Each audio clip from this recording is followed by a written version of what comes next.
Welcome. My name is Bill Soddy, and I'm with Dale Carnegie Training. Just a little bit on us as an organization, if you're not familiar. Dale Carnegie organization is over 100 years old. We're one of the world's largest professional and personal development organizations. We're big. We're in a lot of places. We've got 200 locations, 80 countries. We teach our programs in over 30 different languages. So we've got a huge network. I think the biggest takeaway there, maybe for you, or I like to share with people, is that the things that you'll learn today have been globally proven in all of those 80 countries across the globe for the last 100 years. We certainly refine our techniques, but many of them are core. The things that we'll talk about today are really powerful in terms of getting results from a business and a personal standpoint. Dale Carnegie, just real quick, because I'll refer to this a little bit later. He is in some circles regarded as one of the original founders of the personal development, the self-help movement in the North America for sure. He spent a couple years teaching public speaking classes. Did that quite successfully at night in downtown New York City. Realized after a couple years, there's so much more to being successful and happy in life than simply being a good public speaker. It's important, but there's a lot more to it. He took a team of people for 2 years. They went out, they canvassed the globe and asked people simply this: what's made you successful? What's held you back? Brilliant thing to do, because they came back with a ton of information, stories about people succeeding and failing in their careers and their personal lives. And based on all those learnings, Dale and his associates put together 30 guiding principles to live and work by. If you want to be happy and successful in your life, your personal life, and your career, do these 30 things. So a couple of those things, a couple of those techniques, one in particular we're going to hit today, we're going to start to touch on a little bit in the course. And I'll refer back to that a little bit. Just wanted to give you some context. Question for you, you all, just curious, did any of you go out of your way this week to make plans for this coming weekend to get together with people that you just absolutely cannot stand? In-laws don't count. You cannot count. You can't count in-laws. But anybody, any of us? Every once in a while, I will get somebody that will raise their hand. Well, look, the reality is we likely haven't, because we like to be around people, interact with people that we like. Okay? We gravitate to those people. Those are the kind of people that we aspire to be around. We actually will go out of our way to be able to get together with folks like my wife and I are doing with some friends that have been on vacation for a week and a half. We miss them, our kids miss their kids, and we're breakneck in our schedule just to get together with those folks. The reality is that's true in our personal life, but it's also true in the business world, in our professional lives. I mean, just think about that for a second. In business, we go out of our way to interact with, be around, listen to, collaborate with, follow, even work for people that we like. It's a powerful yet simple concept, but it's one that's so hard for us to, I feel like, master. Now, I've had people ask me a lot. They say, Bill, what if I could just do one thing to be successful in my life, in my career, what would you suggest that I do? And I very often tell them to do this. Really focus on being a more relatable, likable, and engaging person. That's not something that we're ever taught in school. Think about that for a second. We might have some brilliant teachers in grammar school or high school, and maybe even a professor in college that might nudge up against that, but nobody ever formally comes out and tells us to do that and gives us the roadmap on how to be this. And that's what Dale Carnegie started our organization around, is really our foundational element is just simply being a more relatable, likable person. Because if we are that, so many other things will fall into place. Now, but what I find in myself, I will admit, I'll be transparent, but I find it in professionals, coaching professionals for the last 20 years. We oftentimes get so focused on achieving the end game, right? Getting the results. So, fixing that employee's performance, getting the promotion, getting these people to collaborate and quit whining, or selling these people on embracing change, right? We get so hyper-focused on trying to get to the end result, more sales, more profit, that we forget arguably one of the most important things in life and in business. And that is, we can do all those things so much more quickly and easily if we would simply do this, be more likable, engaging, and relatable people. Be the kind of people that others gravitate to. Welcome. Thank you. Got a handout there for you. We're just getting started, so good timing. So, but now here's the thing. I liken this, being able to achieve this, becoming more likable, relatable, and engaging, to this common object, luggage cart. But if you think about this, the reality is we could take 6 heavy, bulky pieces of luggage, haul them all the way from long-term parking lot E, through transit, through the airport, all the way up to the ticket counter. We could do it. But why not do it so much easier and faster? And if we would simply be the kind of people that others gravitate to, be more relatable, likable, and engaging, life would be so much easier and faster. Barriers would be removed. People would collaborate around us, with us, and want to embrace our vision, listen to where we're headed, pull us into initiatives that they're championing. So many things fall into place when we're this more often. Now, this isn't easy always, because as I said, we get really bogged down in the end results. So now, fair or unfair, people start sizing this up about us so very quickly. In fact, in the first impression that we give people the first time we meet them, right? Fair or unfair, people are making some pretty important decisions about us. What things are they deciding about us in the first 7 to 10 seconds? What you say? They seem nice. Yes, a nice person. Sure. What else? Yeah. Like attractive. Yeah, sure. Like sizing up physical things about us. Material things, dressed, driving. Certainly they size up those kinds of things. Good. What else? Immediately I go to like, what do we have? So it's like, Nice. Okay. what's we've around the same age. How can I find a connection with that person? So looking for those angles and all of the things that are mentioned, right? For sure. Way. Yeah, because that's where we want to get to, right? Is finding common ground so that we can be, that makes us more relatable, and that makes them want to talk to us and engage with us more often, right? Do you have a thought? Well, no, it makes what I said makes me feel like I sound, Shallow. and shallow. superficial. Yeah. Well, look, no, I mean, you speak truth. We all I mean, yeah, you speak, yeah, we all do it. You speak truth, right? And people are sizing up a lot of other things, including how confident we are, how personable we are. There's so many things that people are sizing up about us very quickly.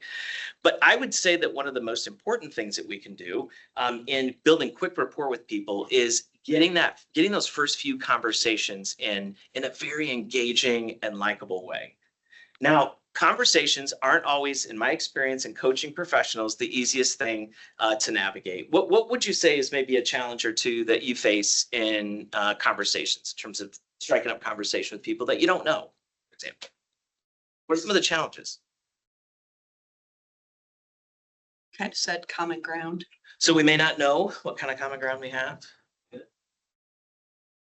just the initial, striking the conversation. Just getting it going.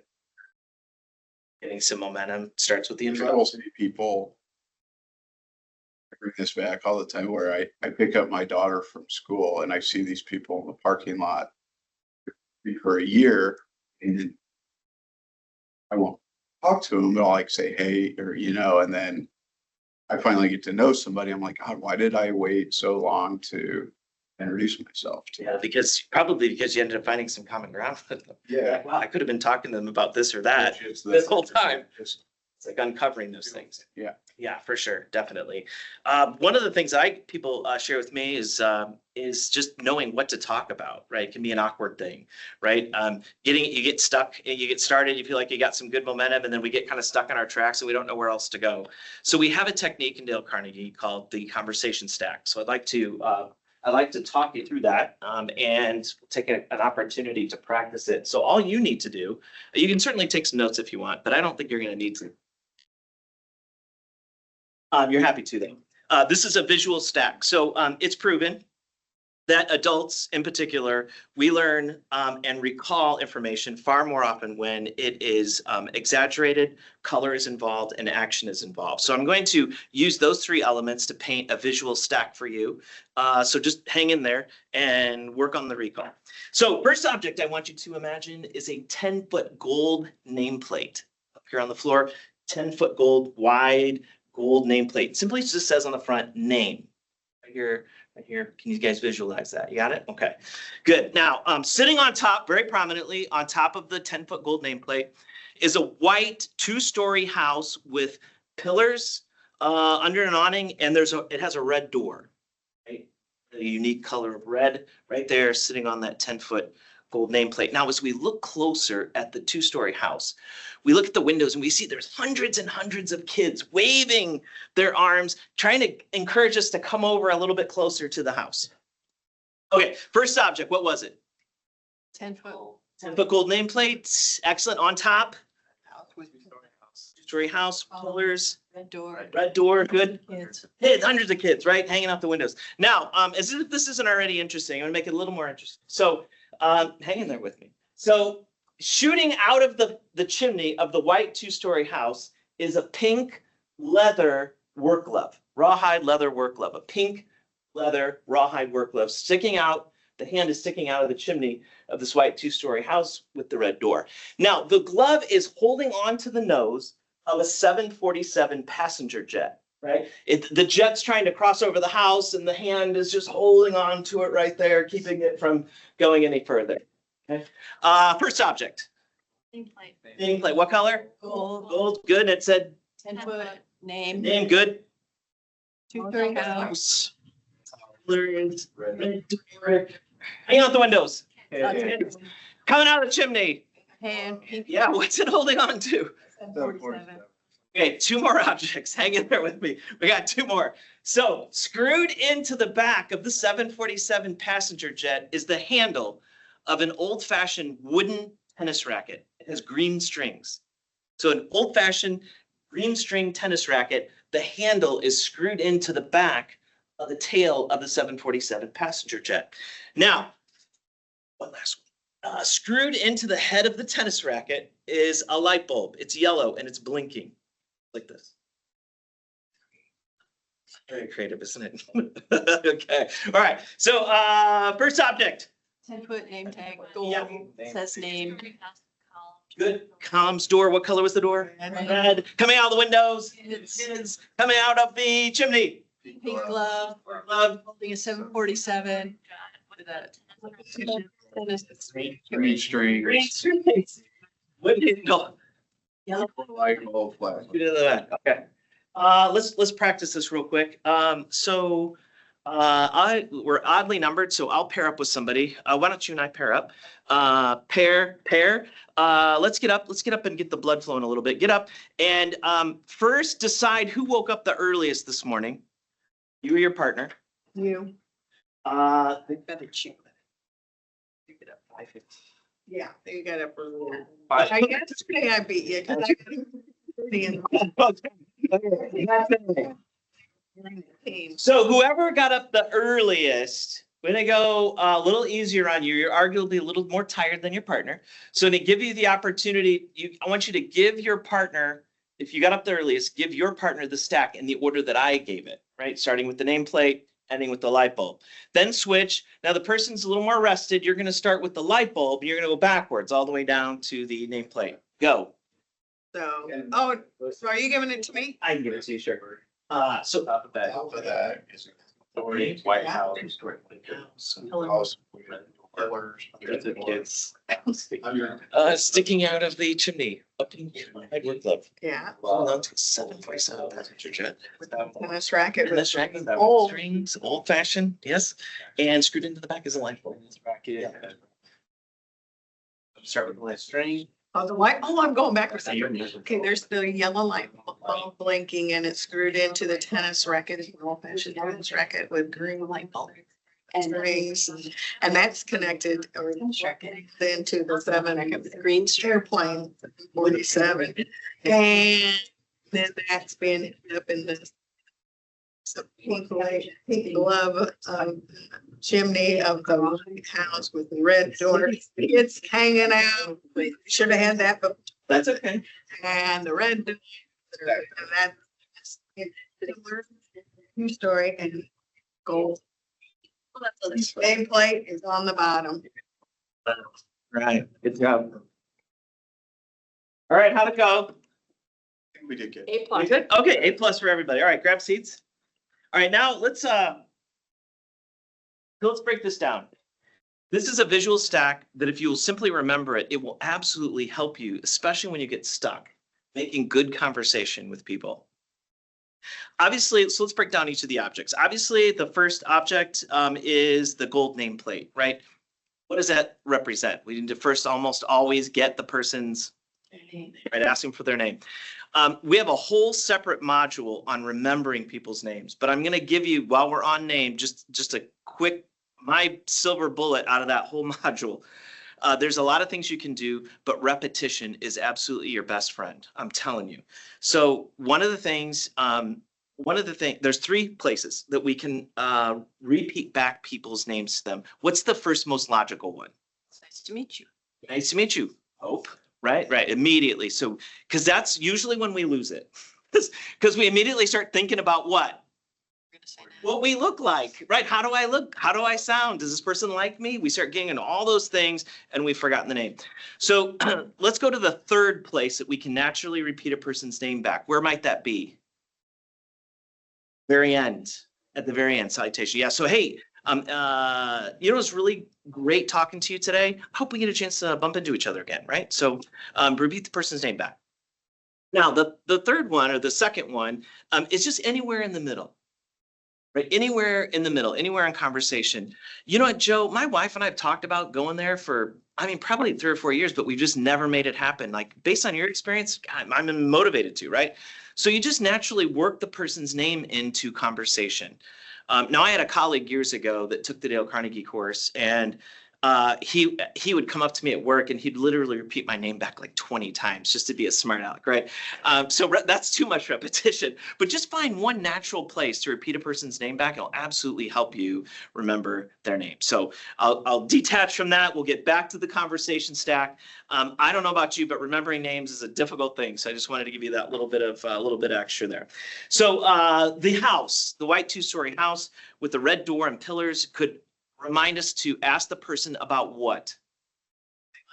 Where they live. What else could it prompt us to ask about? Have any trouble getting here? You could. Because our office is like really hard to get to and everybody gets lost. Sure, absolutely it could. So very commonly, where do you live? Where are you from, right? So where are you originally from? Where have you lived in your life? Tell me about the places. Okay, so obviously the kids hanging out of the windows could remind us to generally ask about what? Just family, right? The kids, you could certainly ask about kids, but generally I try to just go with family. Tell me a little bit about your family. Do you have family in the area? Kind of a thing. All right, the glove, that's an obvious one. Be careful about kid. Not supposed to ask. Yeah. So Be careful about a lot of it. You can't say where you're from, Sure. I would say that generally speaking, this would be a great thing to use outside of an interview, perhaps, if you're just, interacting with people you meet at work, clients, colleagues, kind of a thing. I don't know that obviously you have to be careful in an interview situation for sure, but the kids just generally remind us to ask about family is kind of the point, right? And then the work glove, you do, what industry are you in? How long you been there? A little bit about the company. The airplane. do you travel? You travel, maybe you like to travel. What would be a great question we could ask about the airplane this time of year as we're kind of winding the summer down? You go on any vacation? Yeah, did you go anywhere fun this summer? Right? Tell me about that. These. Well, let's hold off on hobbies because let's do that next. Right? The tennis racket reminds us to ask about Hobbies. what do you like to do outside of work? Yeah. What's activities you like to do? Then we've got the light bulb. This is a little bit harder one that people struggle with a little bit more sometimes.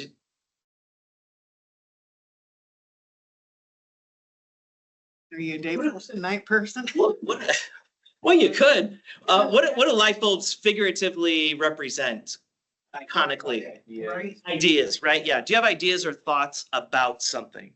I was at Grove Street Bakery recently. I go every Thursday or Friday. Went this morning because I won't be able to tomorrow, and get donuts for the kids for the weekend. And well, for me too. That's just for the kids. I'll be transparent. But so I was standing there talking to this talking to this guy in line. They were like, you know how that, if you've ever been there, it gets really busy sometimes. And so I'm standing in line and I turned around and asked this guy's like, man, this line's long. And I was like, yeah, but you know what? It's to me a lot less frustrating than how long Mercer's been closed at Mercer and Taylor, that intersection of those two streets. And you should have seen this guy lit up and he started going off on a fiery rant about all the construction going on. So I identified something to ask him his opinion or thought about, right? So you generally have to have a little context to be able to ask a person a question about something, right? That's why it's at the end of the stack, right? So typically you've been talking to somebody, you kind of got an idea where they live, what they do for a living, where they vacation, some things about their family. And then you have some context from which to think, maybe I'll ask them their thoughts about this particular thing, right? That's what the light bulb represents. Okay, so now one of the most important things in making good conversation is there's one thing that is an absolute conversation killer. Close-ended questions. Close-ended questions. We want to be open-ended when we ask questions in this conversation stack with people. So rather than asking somebody where they live, what would be an open-ended way to ask that question? Because they could simply say Normal, Bloomington, Hudson, right? What would be an open-ended way that we could ask a question about where somebody lives? Grow up in or almost usually from. You could ask that. You might get a yes or a no, right? You might get a one or two word answer. Yeah. Want to know what's happening. So let me just give you a little cheat sheet here. So on this, a great way, I personally use an open-ended question around, tell me about where you live. People will sometimes start talking about their neighborhood, or they'll talk about the city, or I'll say, tell me a little bit about where you're from. Well, I'm from Rockford. And they'll start going on. It's a softball question. The goal in good conversation is for you to be talking about 20% of the time and listening 80%. That is a rule of thumb in sales. But I've translated that in my career, in my life, over to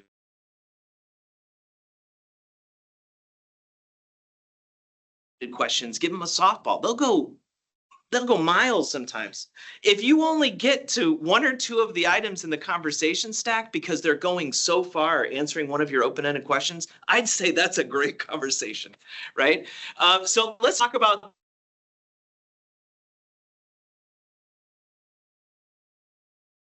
open-ended way we could ask a question about family.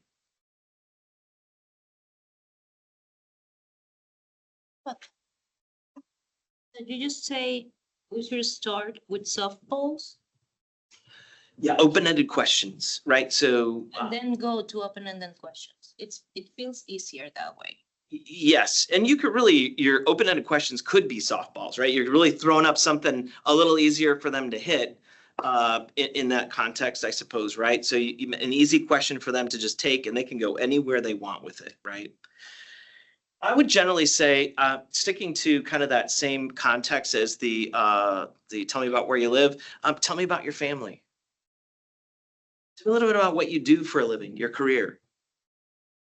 Right, so, Family, sometimes people are kind of protective. So if you start asking me about my son, I'm going to be like, oh, that's okay. Let's talk about something with you. yeah, sure. So, So but you could ask them if they share, like they say, like, I have a couple kids. Oh, are your kids involved in activities this summer? What have you been doing? yeah, Like, perfect. Yeah, exactly. Like, I just want to make that clarity because I used to coach college kids to raise money. So they'd be talking to alumni where they don't have that connection per se. Yeah. And that's where it gets a little bit, especially when you had underclassmen boys asking dads about their daughters. Like, get your daughter involved in it. What do you want to know? Yeah, no, I get I it. just want to kind of say, like, be cognizant of your audience. If that makes sense, because people do tend to be very protective of that particular.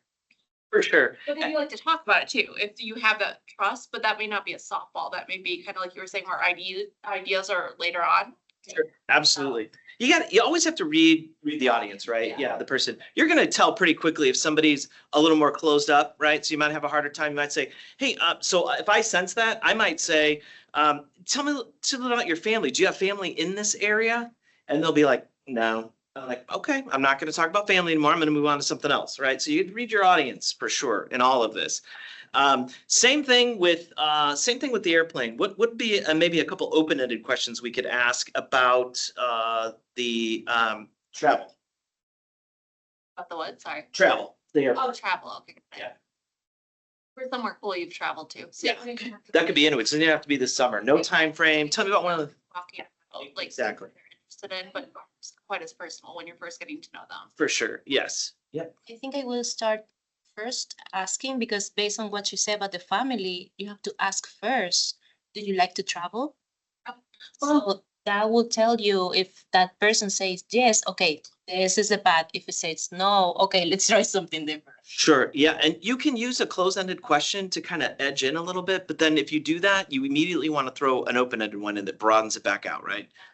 Yeah, for sure. On that telephone side, especially when you're soliciting for funds, you don't get a lot of their time on the phone because people typically aren't necessarily sitting here waiting for your phone call. So they may be in the middle of going somewhere. So when you ask the yes, no, you get boxed out pretty quick versus if you ask like a little bit more open, you can get them toward where you're trying to go. So like if we were asking, do you like to travel? We're going to talk about study abroad as an opportunity, and how students are getting that opportunity to study abroad. So that's kind of part of it too, is like figuring out where the alignment is. We were talking about common ground. You're kind of asking these questions knowing that you have common ground, that you can build that coalition, if you want to call it that, action. For sure. Yeah, definitely. It's always good to, again, read your audience, see where they're at, meet them where they're at. The point here is to ask questions to get them talking, right? You do 20% of the talking, try to get them to do 80% is the whole goal here. So I think you kind of get the idea of opening up the different parts of the conversation stack to ask open-ended questions instead of closed. And if you do start with a closed, immediately follow up with an open-ended one, right? Let's practice this. So I'm gonna have you get back up with your partner. I'm gonna give you each, I'm gonna each do like 4 minutes each. I'll set my timer here. I'm gonna pair you two up and I'll come and help since you're just jumping in with us. So I'm gonna set my timer. Let's everybody get up, get back with your partner. And I'm gonna do this. I'm gonna set us a timer of about 3 minutes each, and that we generally go longer. So I'm gonna say 3 minutes. We'll probably go for whenever you're ready. I can ask questions. I'm Hope. I'm Joe. Nice to meet you, Joe. Tell me about yourself. Learn. Do you want to do? Please. Tell me about myself. Oh, they probably keep you busy. And Sounds like it. What do you really jump to? So are you from the area? I've been here, well, it's 11 days. You had said that you like to go. That's crazy. Not originally interested about it. Southern Illinois. Yes. It's not you. I live in Bloomington, here in town. And I've been here. It started as a charity. Start. Yeah. Usually, Just be a little bit about your favorite. So I'm married. And we have a couple of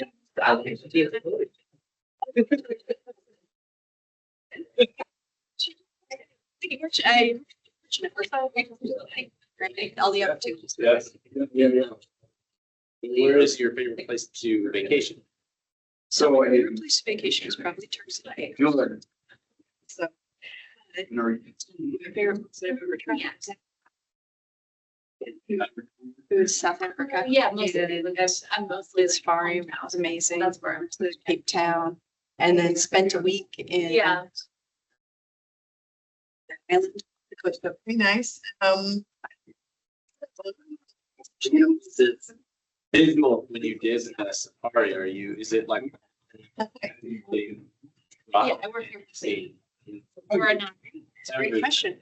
So yeah, it was like a land cruiser, Toyota Land Cruiser. It was completely open. It was cut off from the top of the doors.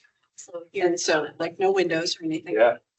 It had a guide tracker that sat on it. The guide was the driver. And then there's 3 rows of seats. And yes, it's just like that. I mean, I could have touched a lion. That's how close we get. And it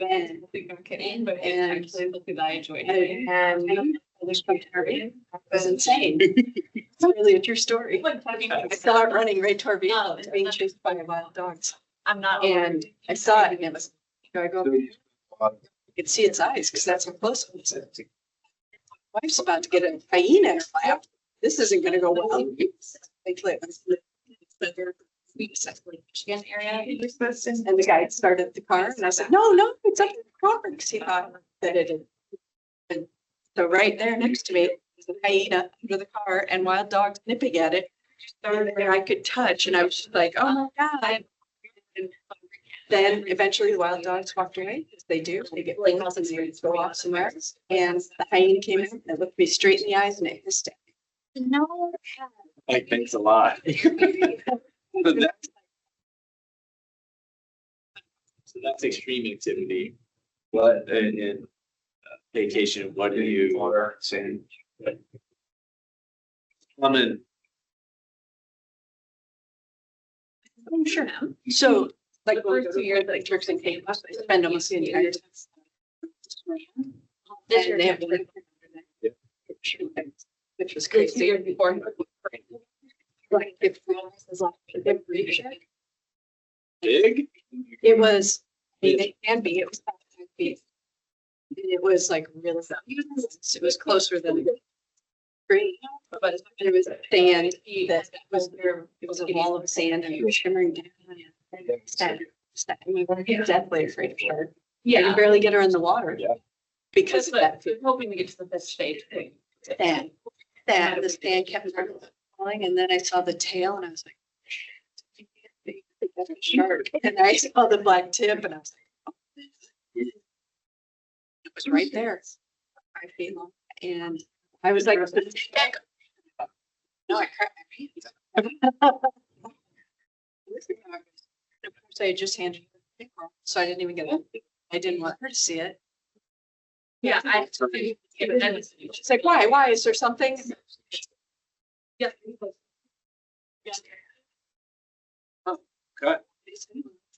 Okay, if you haven't switched, switch. Let your partner interview you. Hey, so what do you do? Where do you live? Oh, you're from here, yes. So where do you live? Are you live here in town or do you live? 70s. So south. South. Oh. Yeah. I just live north. I'm in Summerfield. Yeah. It's fun. You know, that'd be a need any. Acquisition specialist or leader for State Farm.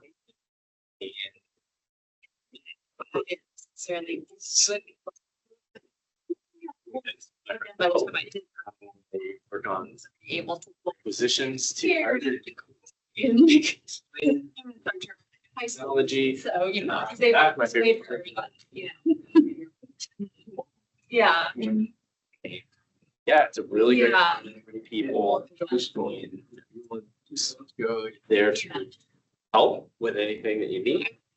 So, yeah, I'd say Farm is a great company. So there's State Farm.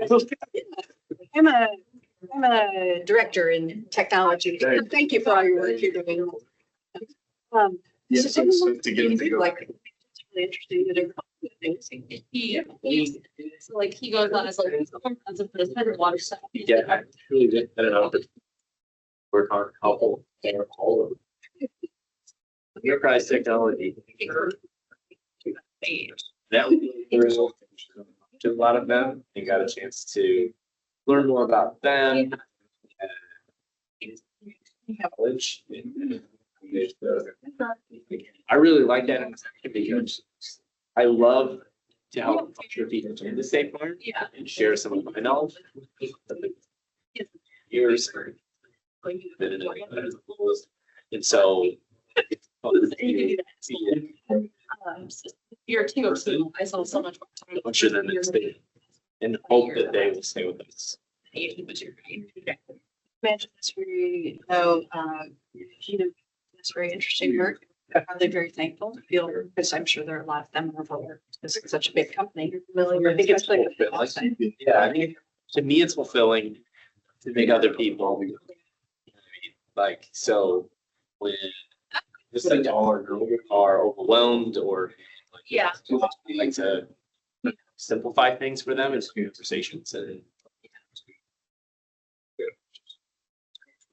it is. And that's why I think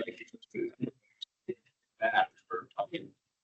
That's why it's fun to, because they're, you know what I mean? So it's like, I like to be that doll for them, you know? Yeah. All these can be all these things. Yeah.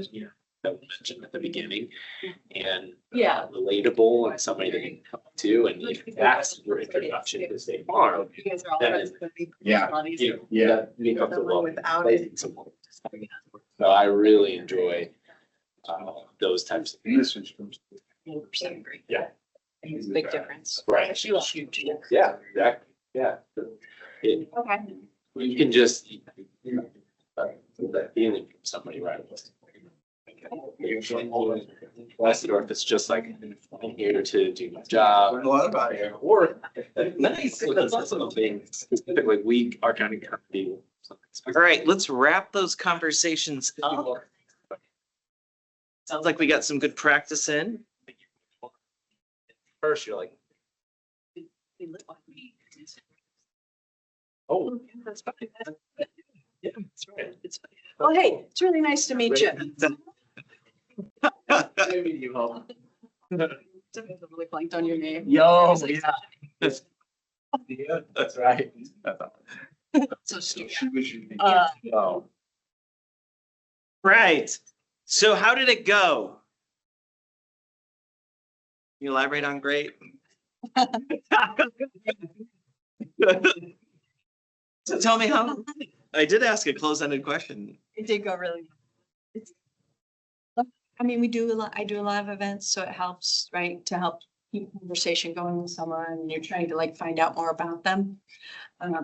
But it does help in your personal life too, to do those kinds of question asking and learning more about them, because people love to talk about, not in a bad way, but they do love to talk about themselves because it's Human a nature. subject they know. Absolutely. It is the familiarity that often drives that in people. So I think sometimes it has a negative connotation that people like to talk about themselves because like what you said, Hope, it's what we know. It's what we're the most familiar with.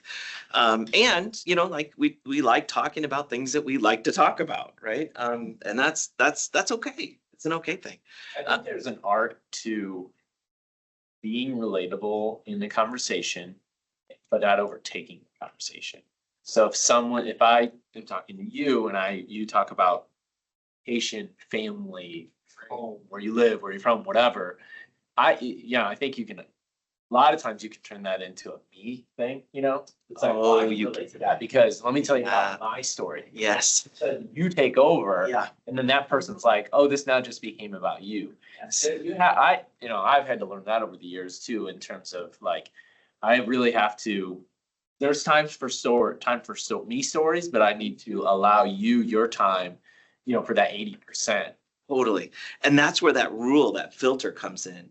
We have to constantly be asking ourselves, am I doing 20% of the talking here and 80% listening, right? And if we're not, and I think it's just our interests are genuine, right? Because we get excited that we find a connection with somebody. Like, oh, I want to talk to him about, this, and I have some experience too. Let's talk about this. And then I start filling it, like you say, with all about me. We just have to gauge that, right? We have to throttle it for sure. Did you get to every item on the stack? No. I'd be surprised if you did.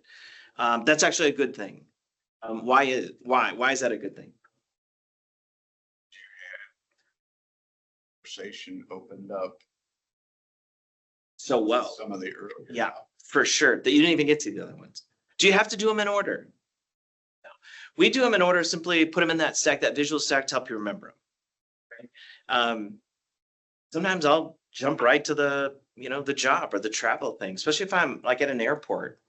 You know, you traveling for a business? No, personal, like, oh, where are you going? Like, tell me about what vacation you have planned. You know, then you ask an open-ended question, you start the conversation going.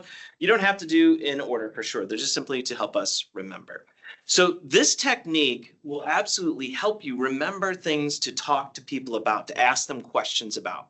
And it helps us collect those common interests, right? Uncover things that we can relate to other people around, which makes us more likable, relatable, and engaging, right? Good conversation is a great way to do that. Now, what if though we could take it a step deeper and gain an even stronger understanding of what makes people tick? And not to psychoanalyze them, but rather to really understand who they are as people, what their motivators are. We have a technique in Dale Carnegie that I wanted to pair with this today, and it's called the interview. Notice that this is not interview, it's interview. It's about finding things out about inside the person, what makes them part of who they are, how they make decisions, why they take action the way that they do. It's to understand people at a deeper level. That's the whole purpose of it. So let's break this down and look at the steps of the interview. My screen maybe has a little bit of a... It's doing it on here, just not over here. So, okay, that's okay. You know, let's use this worksheet. So there's 3 kinds of questions, 2 different groups of questions that we can ask in the interview in this technique. The first one are factual questions. We just did that in the conversation stack, right? We asked people factual questions about themselves, their backgrounds, and we learned things. Do you need a... Joe doesn't have. Okay, yeah, great. Get one for Joe. Sorry about that. They help us uncover factual things, and we certainly can start to uncover then commonalities that we have with other people. So we just practiced that. So let's turn our attention to the second group of questions that we can ask people, which are causative. These questions, these types of questions are designed to find out, to uncover what people's motives are, what cause them to make decisions that they've made in their lives and careers, to act, to do certain things. It really these kinds of questions help us uncover what their motives are, what drives them.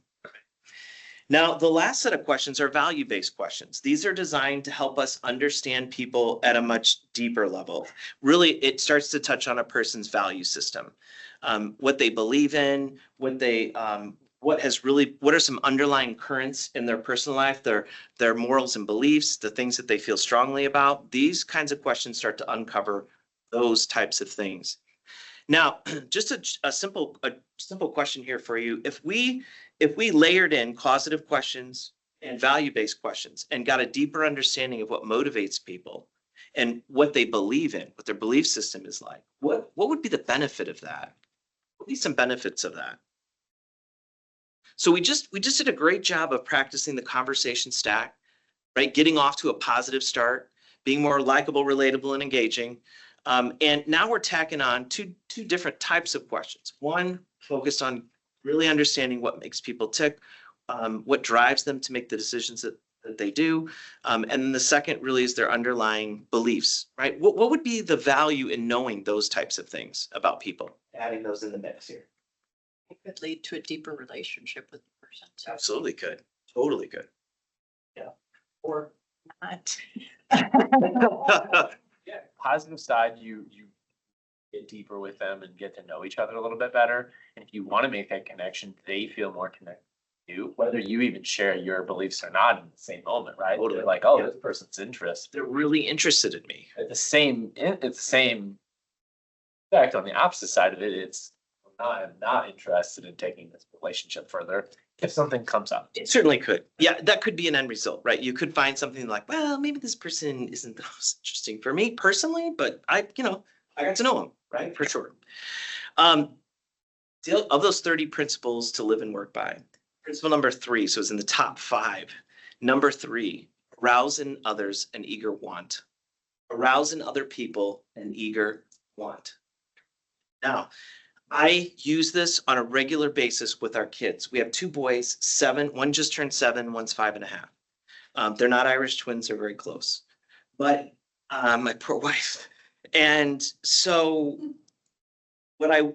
So here's what I do with the kids. We just recently, we were pulling our hair out, driving out to North Carolina last Thanksgiving. It's like a 12-hour drive. My brother lives in Wilmington.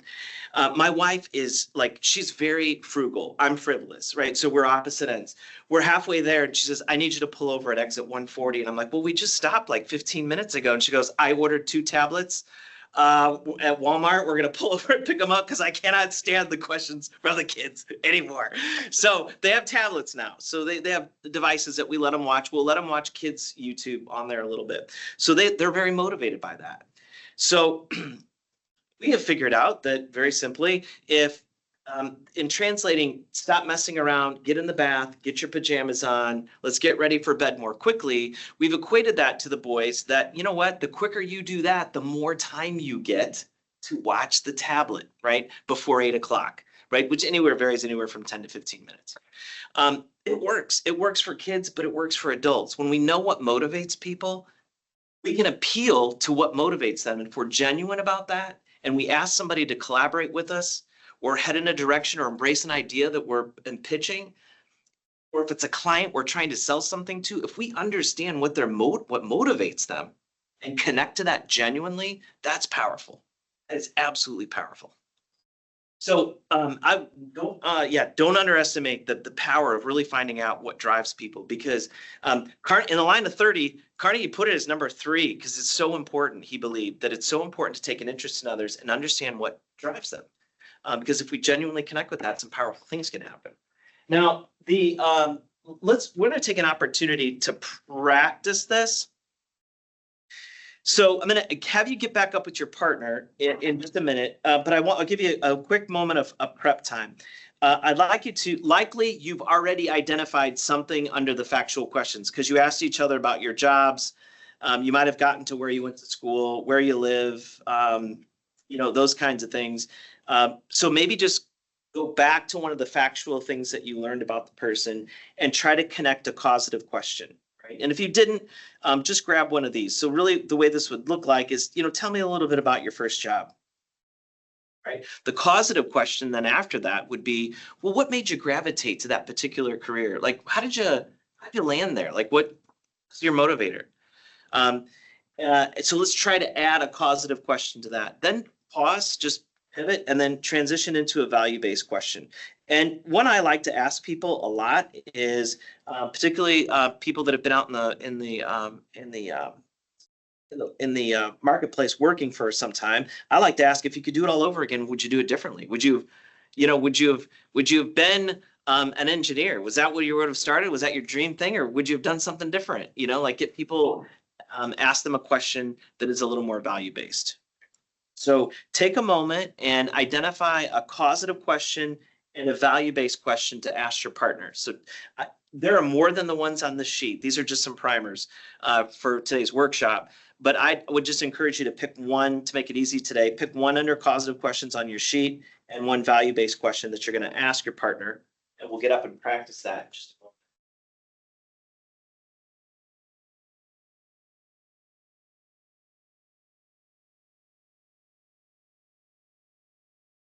Okay, when you've got your questions in mind, please stand. Or sit. Yes, perfect. Good. Okay, so each take an opportunity. We'll do each 3 minutes. So I will keep the time over here. Each 3 minutes, I'll tell you, like, stop, and we'll switch, and we'll have the second person go, and then we'll recap and debrief afterwards. Hit it.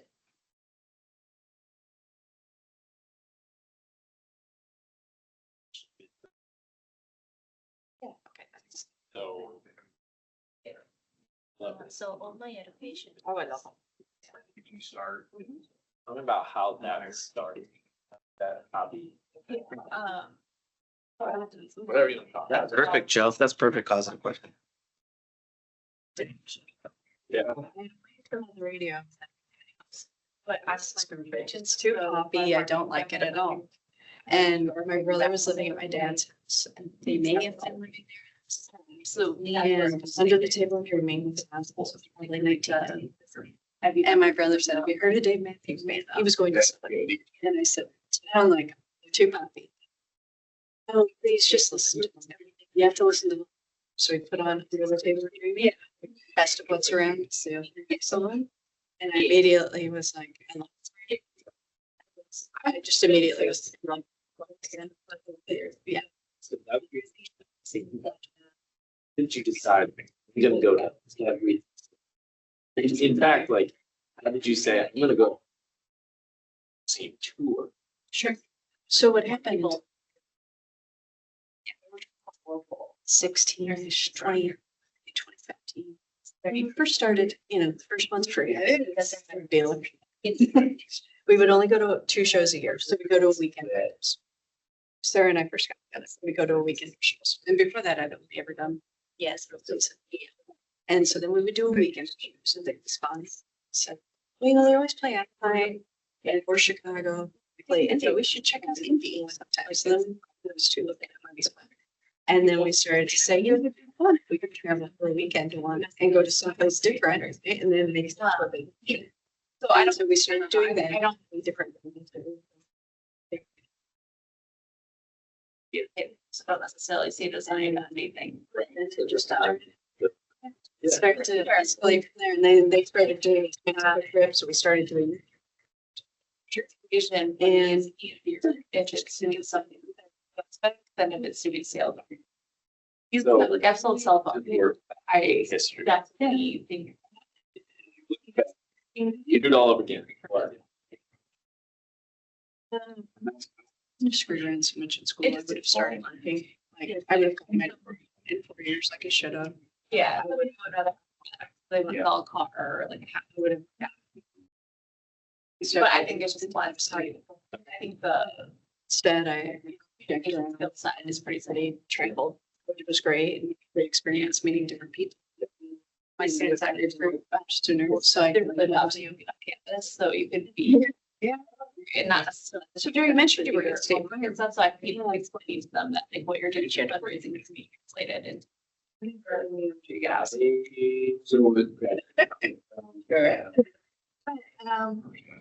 Would you do something before the debate? It's common. All my friends. Are Yeah. So, Yeah. I think I've applied a few Yeah. times. I actually went through that meeting. Oh, So I worked for Spirium volunteer for 6 months. Wow. And then. Yeah. 6 months. Wait. Was doing the same thing I was If you haven't switched, switch, please. Yeah, we got 3 minutes for the second person. Yeah. Would everything just turn black and white immediately? Or was it really the thing where it's rid of floors, it would be or sepia tone? I turn to ask. But if you're back when you're turning, Nice. that it puts you on the path where you are today. It's a great one. Yeah. There's one, in junior college for 2 years. School was ending my sophomore year. I played baseball for 2 years. I knew I didn't want to do that anymore. I knew I just wanted to go to school. And being down where I was from, pretty much what you did, Carbondale or even to like Edwardsville. Like, well, I'll just go to SAU. So Edwardsville is like 8 minutes from us.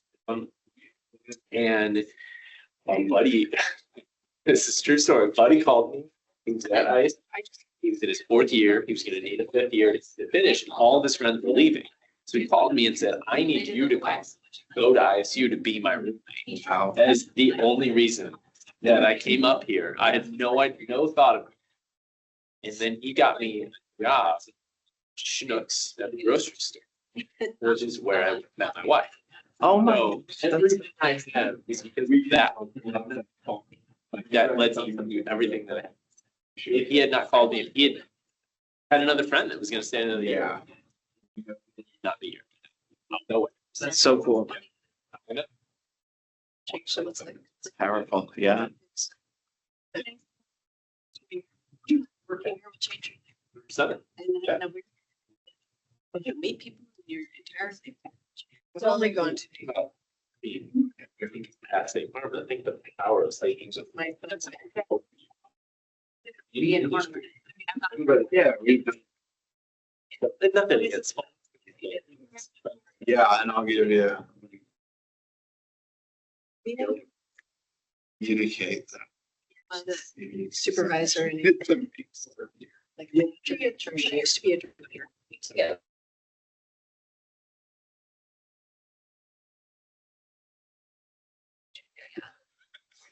And, she like almost slapped me out of the office, like it was that, oh my. And it's what's motivated me to be, and to try to be successful. She did, because then I ended up. Is that why you went to Arizona with partners? I went there to do some training, Yeah. so it was like my turn. We didn't really. Funny, Arizona is a connection for me too, because it's, long story short. So it was in the 72. Here's We both going to definitely. Barbadale. And my dad, dad has talking about it.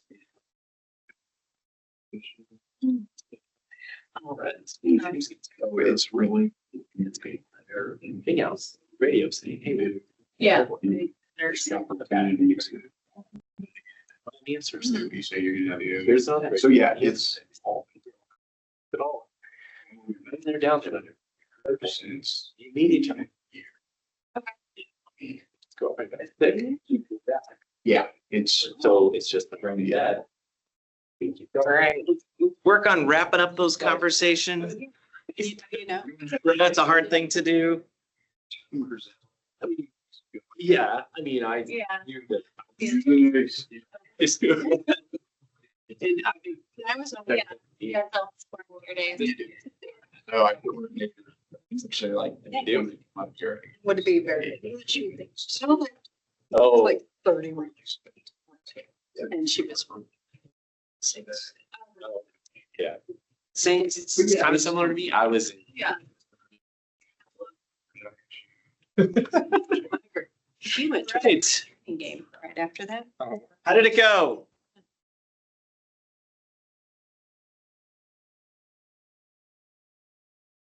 Being asked the questions, getting an opportunity to talk about the things that your partner teach you up to talk about.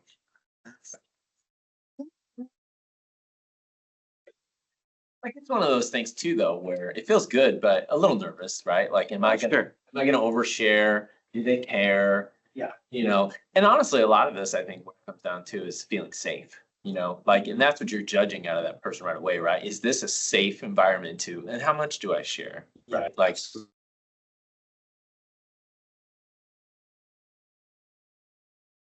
Because some of those, like when you jumped to like the street being closed, you know, you assume like everybody's kind of be upset with that, you know, Right. if you don't know, maybe he works for them and it's like, well, let me tell you. Well, let me tell you.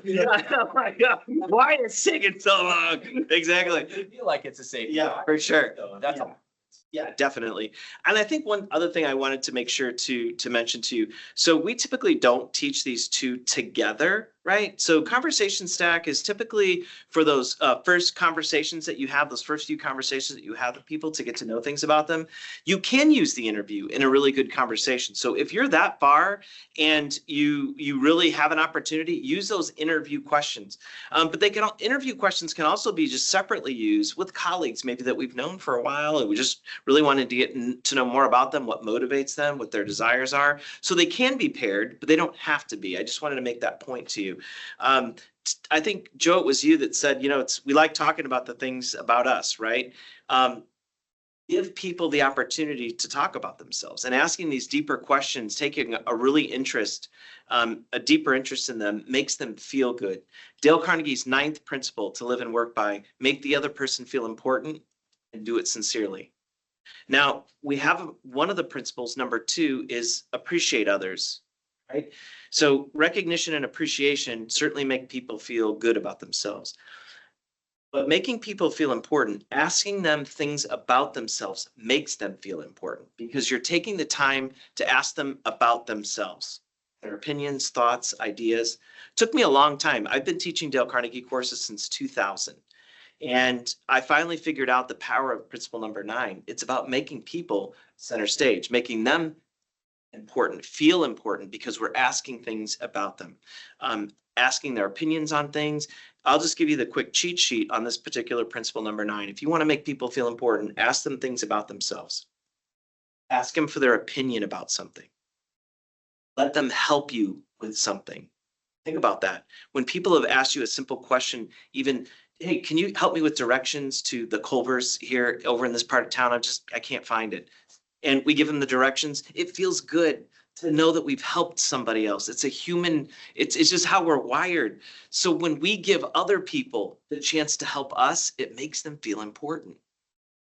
Also, last one on principle number 9, if you get an opportunity, let somebody teach you something.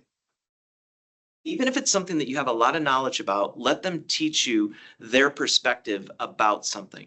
I guarantee you, I've really done this in earnest in my career for the last 15 years. If you'll do it in earnest, I promise you almost every time, you will definitely have some things, you'll learn some things you already knew, but you'll learn some things that you didn't. Circling all this back though, the interview and the conversation stack, understanding what drives people, what motivates them, but starting off those conversations on a really positive note, being engaging, likable, and relatable.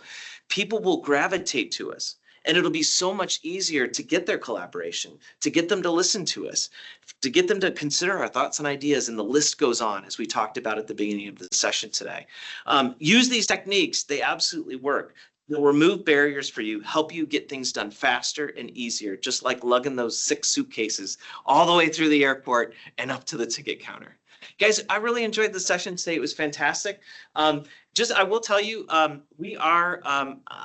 am raffling off a copy of How to Win Friends and Influence People. So if you take an opportunity to fill out the quick survey there, if you get a chance before you leave today, if not, no big deal.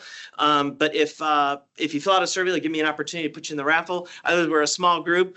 I might just send golden books to everybody that has all 30 principles in it if I get your contact information. I thoroughly enjoyed the session today. If you have any questions, feel free. I've got my business card there for you. We do sessions here in town periodically. I'm working on rebuilding our presence here in Bloomington Normal. And so if you'd like to stay updated on opportunities that we have for professional development and growth, make sure you fill out a survey and we'll send you some information. Thanks. Great group today. Thank you so much. Thanks a lot. Yeah, appreciate it.